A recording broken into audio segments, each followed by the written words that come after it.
So here we go. I'm going to make the sound without telling you where it is in the transcript. So the sound I want you to make is sarong, sarong. So I'm taking the tip of my tongue, putting it against the inside of my bottom row of teeth, and then kind of rolling the rest of the tongue forward. Sa. And you can see my tongue. Sa. And then I'm going to kind of close down and make a little touching motion at the back of my tongue. Sarong, sarong, sarong. And I can feel the back, sarong, sarong. I can feel a touching back in the back of my throat. Sarong, sarong. Can you make that sound? Sarong, sarong. Now, that sound, of course, for you being an English speaker, native English speaker, doesn't relate to anything you know, right? Because it's not an English sound. If you hear this sound, sarong, on the radio, or if you listen to the French news or a movie, and you hear this sound, sarong, in the middle of a sentence, your brain will naturally ignore it because it doesn't mean anything to you. It's not a sound that has any meaning or any significance attached to it, so your brain just kind of ignores it.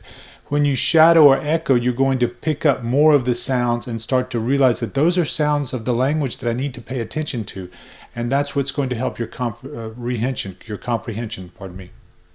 So this is on page 6. If you open up your transcript of the Buying Wine in France interview, on page 6, top line, you see ça rentre en ligne de compte.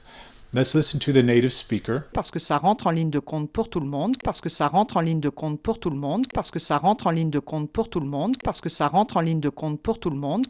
Pretty quick, right? That's why I give you the slow echoing recordings, and those are what I want you to spend the most time with. That's what I listen to in my car, even though I'm already fluent in French. So let's listen to the slow echoing recordings when the person says this line. Parce que ça rentre en ligne de compte pour tout le monde, parce que ça rentre en ligne de compte pour tout le monde.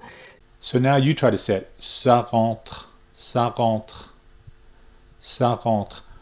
What can help you is to try to take the middle of your tongue here and try to push it forward so that it's almost touching the inside of your top teeth, while you keep the tip of your tongue down against the inside of your bottom teeth. Ça rentre, ça rentre, ça rentre, ça rentre, ça rentre. If you take the middle of your tongue and try to push it almost to the inside of your top teeth, it's going to make it easier for you to make the contact at the back. Ça rentre, ça rentre, ça rentre en ligne de compte. Now, you notice that when I say this, and I'd like you to practice some more afterwards, but you notice that when I say this, my mouth is not open that much. As you shadow and echo French, you will get to where your mouth doesn't open as much and you don't speak as loudly as you may when you're speaking English. And this keeping your mouth closed will help you pronounce these sounds more easily. Like at the end of this paragraph, it ends with bien sûr, bien sûr.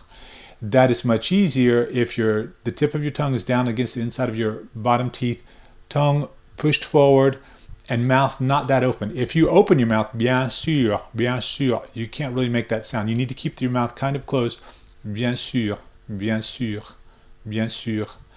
And I forgot to say this, but what I don't want you to do for the ça rentre is I don't want you to do what an English speaker would have done, which is naturally they would see the words written on the page and they would say, okay, to say this, I say ça rentre, and they would feel the need to make that coughing sound at the back of their throat for the R. Ça rentre, ça rentre, ça rentre. That's not what I want you to do. I want you to keep your mouth kind of closed, tongue rolled forward with the tip down. Ça rentre, ça rentre, ça rentre, ça rentre, ça rentre. That's what I'd like you to do. So the point of shadowing and echoing, the same thing again, by the way, the point of that exercise when you're continuously listening and repeating to the speaker as he speaks is to help you find the French mouth position.